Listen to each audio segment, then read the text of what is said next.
नमस्कार, आपका मेरे चैनल में स्वागत है। आज मैं आपको गंगा दशहरा की कथा सुनाने जा रही हूँ।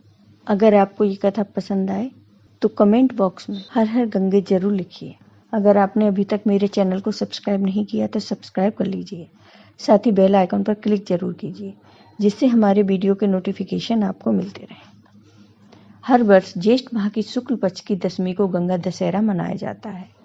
स्कंद पुराण के अनुसार गंगा दशहरे के दिन व्यक्ति को किसी भी पवित्र नदी में स्नान करना चाहिए। इस दिन दान पुण्य करना चाहिए, इससे सभी पापों से मुक्ति मिलती है। राम जी की नगरी अयोध्या में एक राजा हुआ करते थे, सगर। इनकी 2 रानियां थीं, जिसमें से एक रानी को 60,000 पुत्र थे, वह दूसरी को सिर्फ एक पुत्र था। राजा ने अपने राज्य का विस्तार करने के लिए अश्वमेध यज्ञ का आयोजन किया। उन्होंने समूचे भारत में भ्रमण के लिए और सभी राजाओं को बताने के लिए अपने अश्व को छोड़ा। महाराज इंद्र सगर राजा का यह यज्ञ सफल नहीं होने देना चाहते थे, इसलिए उन्होंने अश्व को अगवा कर लिया। सगर राजा के सभी बेटे इस घोड़े की खोज में लग गए।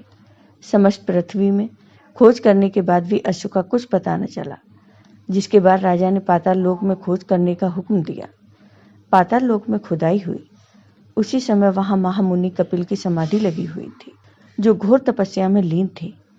उन्हीं के समाधि के पास घोड़ा भी था, जिसे देख राजा के बेटों को गलत फहमी हो गई और वे चिल्लाने लगे, जिससे कपिल महाराज की तपस्या भंग हो गई और उनकी घोर तपस्या की तपन से राजा के 60,000 पुत्र वहीं राख का ढेर हो गए। दूसरे पुत्र ने अपने पिता को जाकर पूरी बात बताई। यहीं महाराज गरुड़ भी आए, जिन्होंने राजा सगर को अपने 60,000 पुत्र की मुक्ति प्राप्ति के लिए सिर्फ एक ही रास्ता बताया। उन्होंने कहा, तुम्हें तपस्या करके गंगा को धरती पर लाना होगा। जैसे ही गंगा धरती में आएंगी, तुम्हारे पुत्रों की भस्मी पर पड़कर वे सम्मुक्त हो जाएंगे। सगर और उनके पुत्र ने तपस्या की, लेकिन सफल नहीं हो पाए। इसके पश्चात सगर राजा का पौत्र भगीरथ का जन्म हुआ। अपने पूर्वज के इस अधूरे काम को उसने अपना कर्तव्य समझा और ब्रह्मा जी की कठिन तपस्या की। ब्रह्मा जी खुश होकर प्रकट हुए और वरदान मांगने को कहा।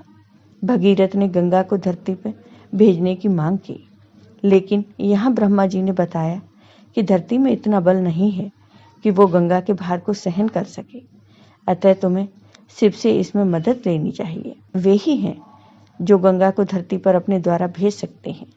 उस समय गंगा ब्रह्मा के कमंडल में थी, जिसे उन्होंने शिव की जटाओं में अवतरित किया।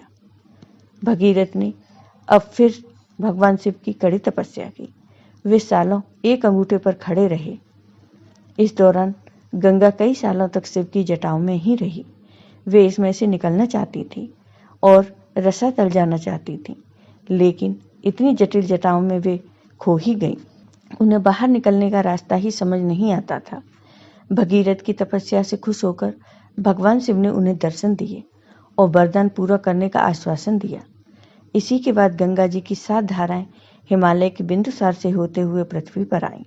पृथ्वी में आते ही गंगा का विशाल रूप देख मानव जाति परेशान हो गई। उन्हें लगा भूचाल आ गया। जिस रास्ते से गंगा निकल रही थी, वहां कई ऋषि मुनियों के आश्रम भी थे, जिसमें से एक थे महाराज जहू। गंगा को आता देख वे समझे ये कोई राक्षस की क्रीड़ा है, तथा उन्होंने उसे अपने मुंह के अंदर ले लिया। भगीरथ समेत सभी देवताओं ने उनसे विनती की, तब वे माने। इसी के बाद से उनका नाम जाह्नवी पड़ा। इसके बाद भगीरथ ने अपने 60,000 पूर्वों को मुक्ति दिलाई। यहाँ से गंगा को एक नया नाम भी दिया गया, भगीरथी। गंगा दशहरा का महत्व। हिंदू धर्म में गंगा दशहरा का बहुत अधिक महत्व होता है। इस दिन विधि विधान से माँ गंगा की पूजा अर्चना की जाती है। हर साल ज्येष्ठ माह की शुक्ल पक्ष की 10वीं तिथि पर गंगा दशहरा का पावन पर्व मनाया जाता है। इस पावन दिन माँ गंगा की पूजा अर्चना करने से सभी तरह के दोषों से मुक्ति मिल जाती है। माँ गंगा की पूजा अर्चना करने से सुफल की प्राप्ति होती है। माँ गंगा की पूजा करने से मृत्यु के बाद मोक्ष की प्राप्ति होती है। इस दिन गंगा स्नान करने से 10 तरह के पाप नष्ट हो जाते हैं। इसमें पराई स्त्री के साथ समागम, बिना आज्ञा या जबरन किसी की वस्तु लेना, कटु वचन का प्रयोग, हिंसा, किसी की शिकायत करना, असत्य वचन बोलना, असंबद्ध प्रलाप, दूसरे की संपत्ति हड़पना या हड़पने की इच्छा, दूसरे को हानि पहुंचाना या ऐसी इच्छा रखना, बेवजह की बातों पर परिचर्चा शामिल है। इसलिए धर्मशास्त्रों में कहा गया है कि अगर अपनी गलतियों का एहसास और प्रभु से माफ़ी मांगनी हो तो गंगा दशहरा के दिन गंगा स्नान कर दान पुण्य करें। गंगा को पाप नाशिनी तथा मोक्षदायिनी भी कहा गया है। मान्यता है कि गंगा नदी में स्नान मात्र से व्यक्ति को मोक्ष की प्राप्ति होती है, जिसे ऋषि मुनि वर्षों की तपस्या से अर्जित करते हैं। आपको ये वीडियो पसंद आया हो तो लाइक कीजिए।